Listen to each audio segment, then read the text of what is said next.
The alarm sounds at 6:15 a.m., but your eyes are already open.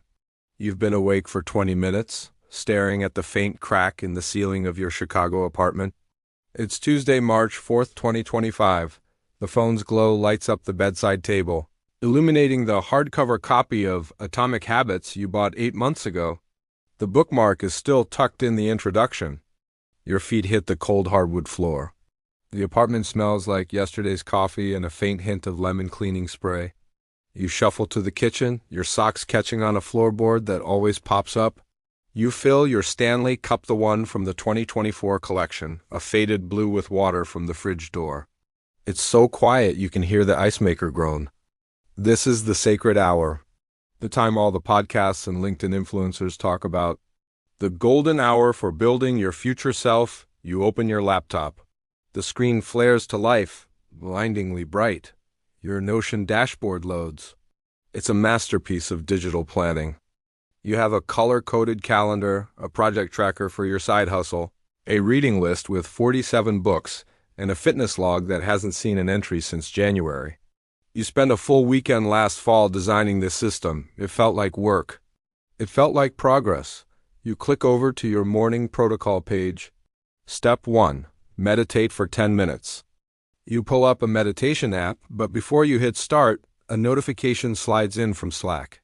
It's from David, your manager. Hey, when you get in, can you look at the Q1 data? You don't need to be in the office for another 2 hours, but your chest tightens. The calm you were trying to cultivate evaporates. You close the app. Maybe just check the news first? Just a quick scan. You open 2, 3, 5 browser tabs. Headlines about politics, a new tech launch, a list of the best protein powders for 2025. You fall into a YouTube hole watching a video about minimalist wallets. You don't need a new wallet. 15 minutes vanish. You catch yourself, shake your head, and close the tabs. The guilt sets in. Okay, focus, deep work. You put on your noise-canceling headphones, play a Focus Waves soundtrack, and open the document for your real project. The online course you've been meaning to create. The cursor blinks on a blank page. You type a title, then you delete it. You think, I need a better outline before I write. You switch back to Notion to work on the outline. Then you think, is this the right platform to host it on?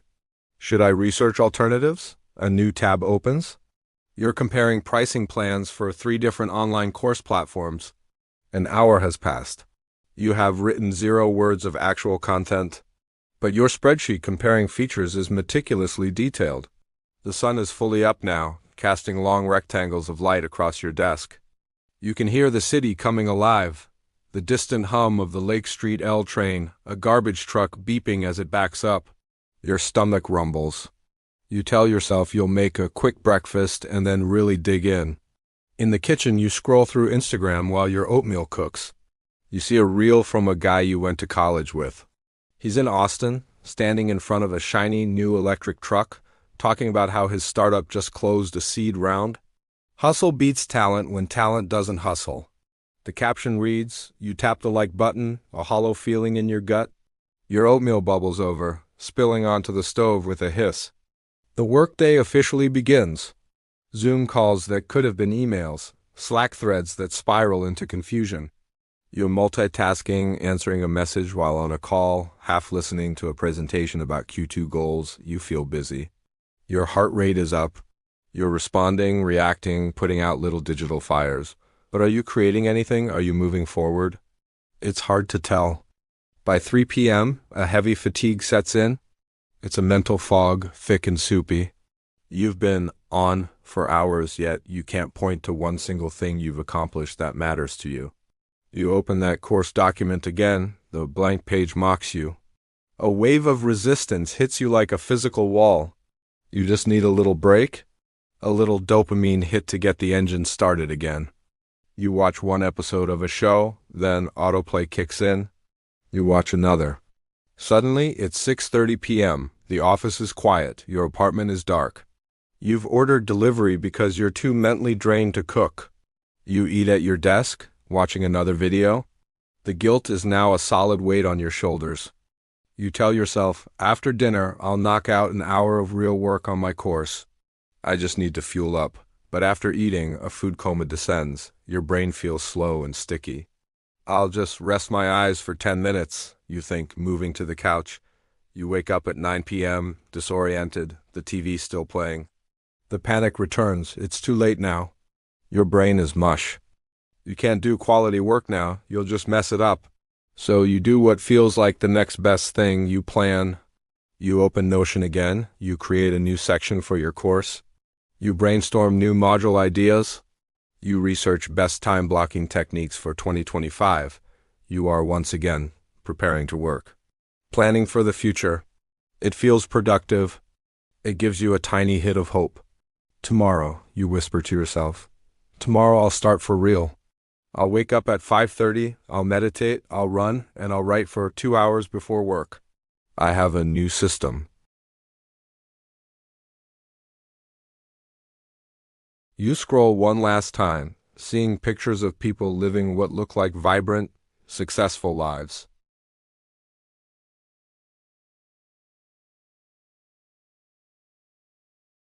You fall asleep, the blue light fading from your eyes with a familiar, nagging question echoing in the quiet dark. Why does it feel like I'm running in place?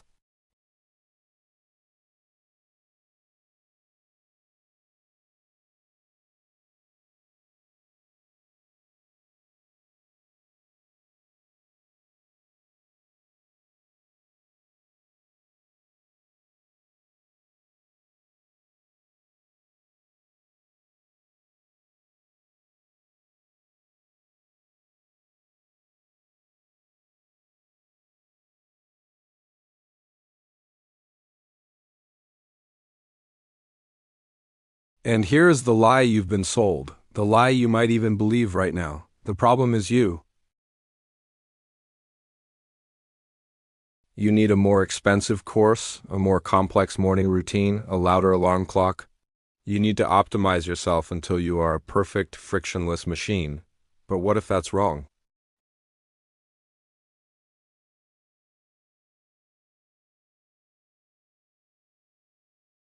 What if the secret wasn't doing asterisk more asterisk, but understanding what asterisk counts asterisk? There's a story about a method so simple, so brutally effective at shattering this cycle.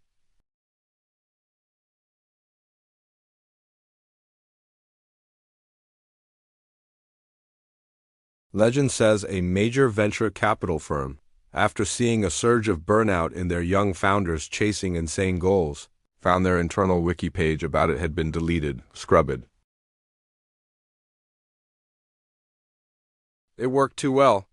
It bypassed all the productivity tech, all the complex advice, and went straight to the human core of the problem. They called it the No Zero Days Protocol. And for 7 days, it asks you to do one thing: ban the number 0 from your life.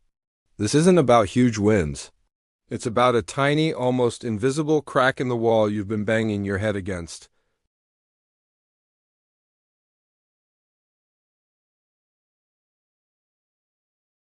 One tiny, defiant action that whispers back to all that guilt and says, "Today was not a 0. I am not starting over. I am continuing."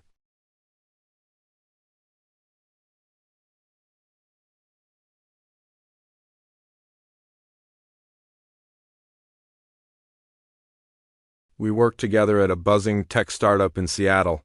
In one of those sleek glass buildings near South Lake Union, Sam was the smartest person in the room. He had a mind like a search engine. You could ask him anything about market trends or coding frameworks, and he'd have an answer.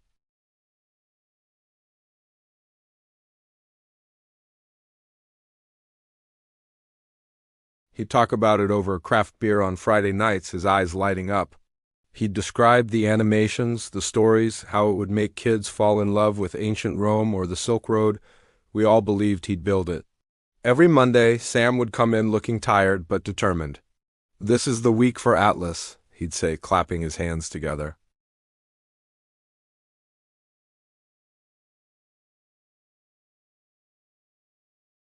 He'd watch hours of tutorials on animation techniques he might need someday. He'd create incredibly detailed spreadsheets comparing prices for logo designers on Fiverr. He filled a whole moleskin notebook with sketches of user interfaces. His cloud drive was a masterpiece of organization folders within folders, labeled perfectly. One day, about 6 months into this, I asked him how the actual coding was going.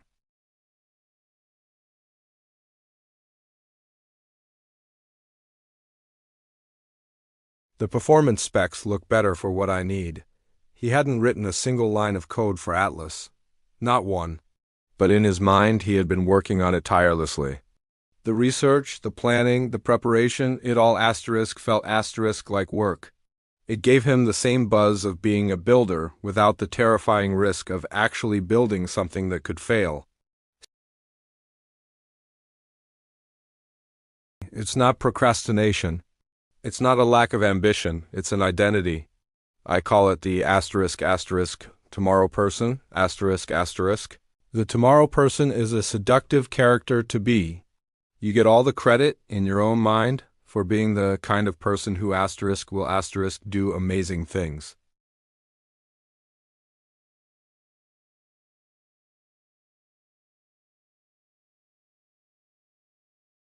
Your brain, amazingly, gives you a little hit of dopamine for this. It rewards the planning, the dreaming, the system building, almost as much as it would reward the real achievement. Neuroscientists have seen this happen. The part of your brain that lights up when you plan a goal and the part that lights up when you achieve it are suspiciously close neighbors. You can trick yourself into feeling like you're moving when you're perfectly still. The tomorrow person loves tools. They have the best planner, maybe a $90 leather-bound journal.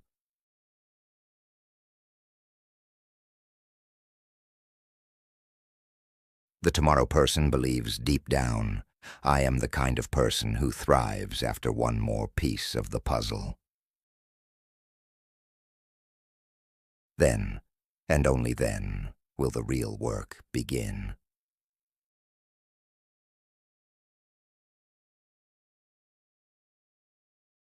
The tomorrow person is terrified of that mess. So they stay in the clean, safe, controlled world of preparation. Let's make this real. Think about the last time you set a big goal.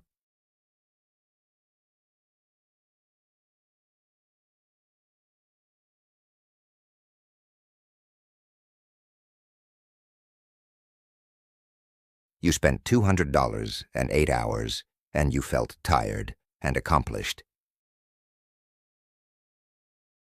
But you never broke a sweat. The identity felt good. The reality felt hard. This is the identity trap.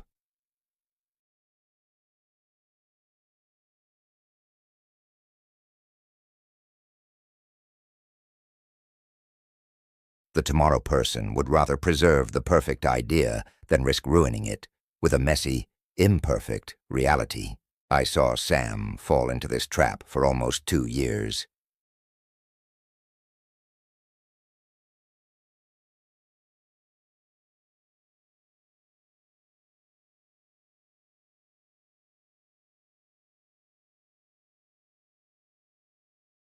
He started making jokes about his own projects. "Oh, Atlas, yeah, that's my retirement plan," he'd say, waving his hand. Here is the painful truth the tomorrow person misses. You don't build the identity and then do the things.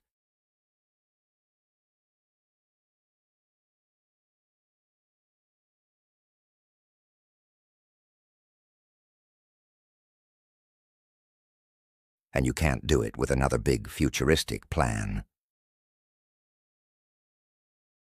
The tomorrow person is ready for a big attack. They are not ready for something tiny, something almost silly. What if you redefined victory? What if a productive day wasn't about 8 hours of focused genius?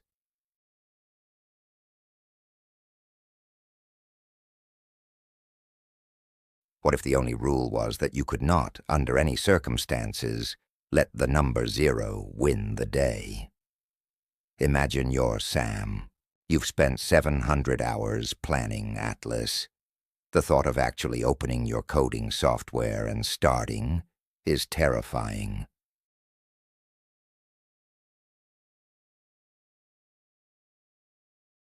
Now imagine you whisper back, "I'm not going to build the app today."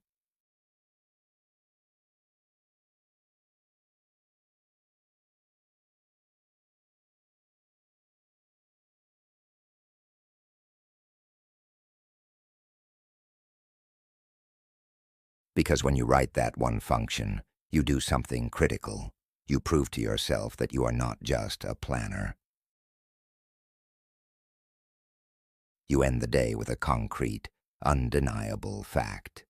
You did something.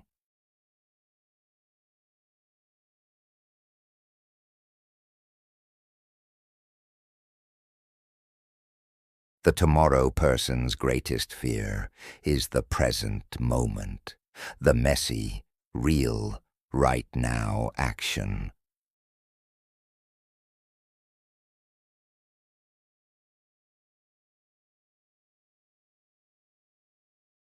Not the identity of a future success, but the identity of someone who keeps promises to themselves, one tiny, laughable promise at a time. Tomorrow, we're going to walk through that first crack. We're going to feel the resistance, that internal scream that says, a small step is a waste of time. And we're going to take that step anyway. Because on the other side of that tiny, almost invisible action is a feeling you may have forgotten, the quiet pride of a day that counted. Day 1. The alarm goes off at 6:30 a.m., a Tuesday in March. The sky outside your window in Austin, Texas, is still a deep indigo, just starting to soften at the edges. You didn't sleep great. Your mind was racing with all the things you wanted to do. Now that you decided to try this no 0-day thing. You wanted to write a whole chapter of your book. You wanted to do a full workout. You wanted to meal prep for the week. Your tomorrow person was already trying to hijack the plan, turning it into another massive to-do list. But you remember the rule: one thing, one microscopic, non-negotiable thing. Your most important goal right now is finishing the draft of that novel you've been talking about for 2 years. So last night, before bed, you wrote it down on a sticky note and stuck it to your bathroom mirror. One sentence, just one sentence. That's the entire commitment for day 1. It sounds ridiculous. It feels embarrassing. The part of your brain that wants big, impressive results scoffs at it. One sentence? That's nothing. You can't build a career on one sentence. And that's exactly the point. It's so small that the resistance, that giant, scary monster that guards the door to your dreams, doesn't even see it coming. It's looking for a fight, and you're offering a handshake. You make your coffee. The rich, bitter smell fills the kitchen. You usually take it to your living room couch and scroll on your phone for 30 minutes. But today feels different. The sticky note is staring at you from the mirror. One sentence. You feel a flutter of nervousness in your stomach, like you're about to go on a first date.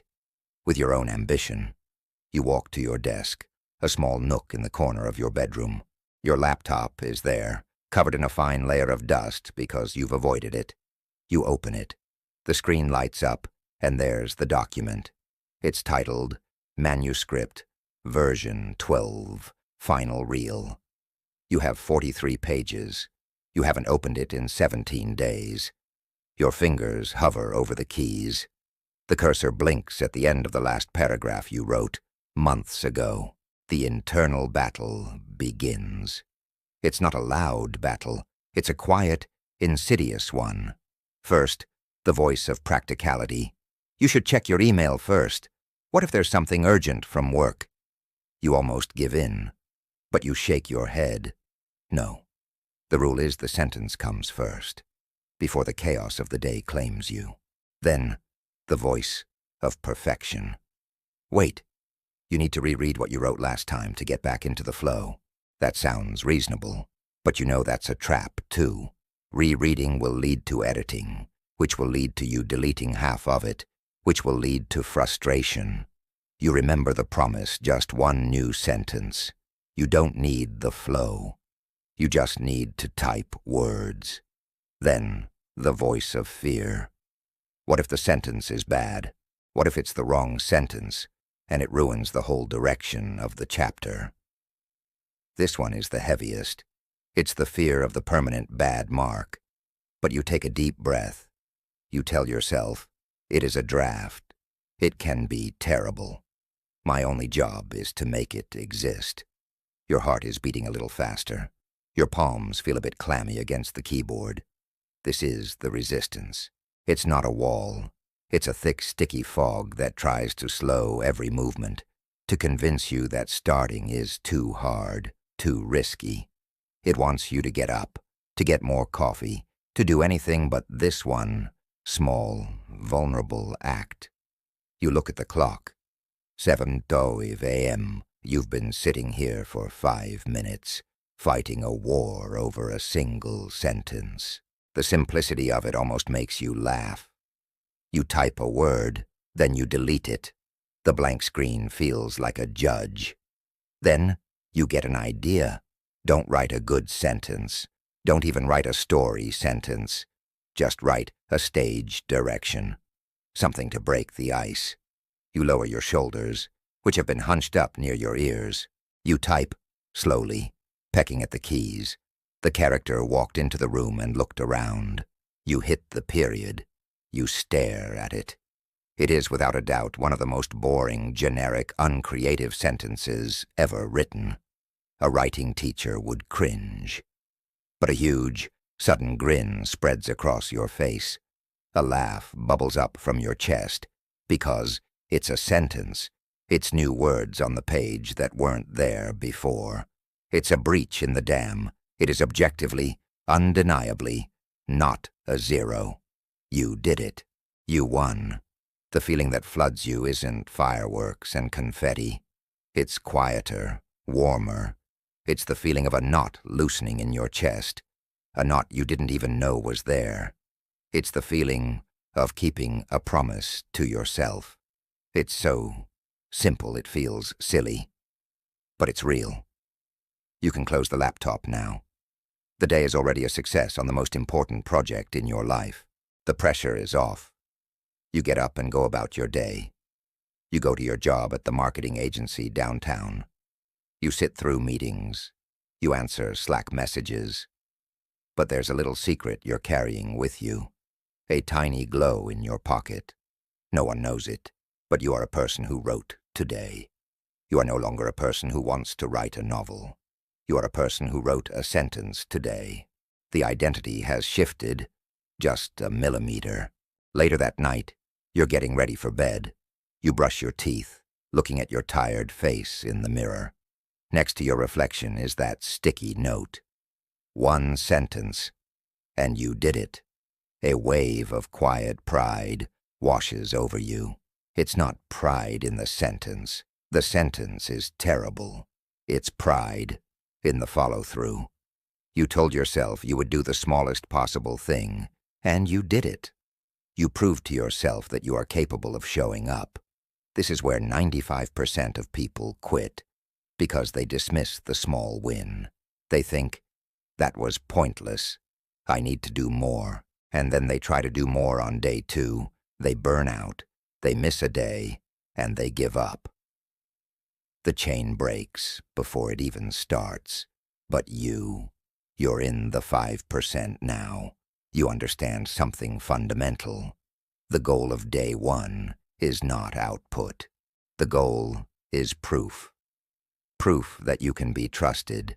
Proof that the resistance can be outsmarted. You have created a single link in a chain. Your only job now is to add another link tomorrow. Not a bigger link, just another link. The tomorrow person in your head is already grumbling, trying to get you to plan for a huge writing session this weekend. Don't listen. Your only plan for day 2 is the same as day 1. One sentence. Maybe it will be another boring sentence. Maybe it will be slightly better. It doesn't matter. What matters is the chain. You fall asleep that night easier than you have in weeks. The usual background anxiety about your unfinished dreams is quiet. It's been replaced by a simple fact. Today, you did not stay at 0. You moved. You crept forward. And for now, in the dark quiet of your room, that is enough. It is more than enough. It is everything. The glow from day 1 lasts about 36 hours. Then, real life comes knocking. It's day 3, Thursday. You had a brutal day at work. Your boss dumped a last-minute report on you at 4:45 p.m. Your train home was delayed. You walked into your apartment in Brooklyn at 7:30 p.m., your shoulders aching, your brain feeling like static. All you want is a bowl of cereal and to watch something completely mindless. You drag yourself to the couch. The soft, forgiving cushions feel like heaven. You turn on the TV. The colorful, loud intro of a baking competition fills the room. You take the first bite of sugary cereal. It's a perfect, numbing moment. Then, a thought creeps in from the back of your mind. It's small, but insistent. You haven't done your one thing. Your one thing for this week is exercise, not training for a marathon, just moving your body. Your commitment is 5 minutes of stretching. That's it. You haven't done it yet. The resistance is a physical force now. It's not just in your head. It's in your tired legs, your sore back. It speaks in a very reasonable, very tired voice. You had a long day. You deserve a break. It's just 5 minutes of stretching. That's nothing. Skip it. You can do it tomorrow. You'll do 10 minutes tomorrow to make up for it. This is the critical moment. This is where the no 0 days hack is no longer a fun idea. It is a daily war, and the battlefield is your couch. You watch a contestant on TV try to rescue a collapsed cake. They look panicked, but they keep going. You look at your bowl of cereal. You look at the clock. It's 8:17 p.m. The rule is brutal in its simplicity. A 0 day is a day where you do nothing toward your goal. Not a little. Nothing. And the second rule is even more important. If you find yourself at the end of the day staring at a 0, you must do your one thing right then. No matter how late, no matter how tired. It feels ridiculous. It feels unfair. But it's the core of the entire system. It's not about being perfect. It's about being relentless in protecting the chain. You groan, a deep, guttural sound of protest. You put the bowl down. The cereal is getting soggy. You mute the TV. The silence in your apartment is heavy. You stand up. Your body complains. You walk over to the small clear space of floor between your couch and coffee table. You can still see the TV from here. You open a stretching app on your phone. You select a simple 5-minute evening cool down. A calm, gentle voice says, "Let's begin. Find a comfortable seat." You sit on the rug. It's slightly scratchy under your palms. You follow the instructions. You reach your arms overhead. A muscle in your shoulder protests with a sharp twinge. You take a deep breath. The video tells you to fold forward. You barely move, your hamstrings tight from sitting all day. It's not graceful. It's not inspiring. You can still see the silent, colorful images of the baking show flashing on the screen. For 5 minutes, you stretch. You don't feel energized. You don't have a breakthrough. You just feel stiff and reluctant. The calm voice on the app says, "And gently bring your movement to a close." Thank you for your time. You stop. You stand up. You hit complete on the app. A little digital celebration graphic pops up. A tiny, silly confetti animation. And then something shifts. The exhaustion is still there. But the guilt, the heavy, sticky guilt that was starting to form about skipping your commitment, it's gone. In its place is a clean, clear feeling of integrity. You showed up. You were tired. You didn't want to. You argued with yourself, and you still did the 5 minutes. You won the internal battle. The day is not a zero. You go back to your cereal. It's soggy and sweet. You unmute the TV, and you enjoy it completely, without that little shadow of self-disappointment whispering in your ear. This is the secret no one talks about. The reward of a non-zero day isn't always the act itself. It's the peace that comes after. It's the permission to truly rest. This is the daily war? It's fought with tiny, almost laughable actions. Let's break down the exact weapons you need. Asterisk, asterisk, weapon 1, the pre-commitment. Asterisk, asterisk, every single night. Before you go to sleep, you must define your one thing for the next day. Write it down on a physical piece of paper. Tomorrow, my one thing is, write 100 words. Tomorrow, my one thing is, walk for 10 minutes. Be specific. It must be so small it seems trivial. This is your battle plan. You don't decide in the moment when you're tired and weak. You decide the night before when you have clarity. Asterisk, asterisk, weapon 2, the morning anchor. Asterisk, asterisk, this is the most powerful move. Do your one thing asterisk before asterisk your phone. Before you check email, before you scroll, before the world's demands hit you. Roll out of bed in your Portland apartment, feel the cool morning air, and do your 2 minutes of meditation right there on the bedroom floor. Do your 5 push-ups, write your one sentence. It becomes your first victory before 7 a.m. The rest of the day is lived with that victory in your pocket. Asterisk, asterisk, weapon 3, the evening audit. Asterisk, asterisk, this is your non-negotiable check-in. Every night when you brush your teeth, you look in the mirror and ask, was today a zero? If the answer is yes, you have one final mission. You do your one thing right then. You don't go to bed until it's done. You code for 2 minutes at 11:58 p.m. You sketch one terrible drawing.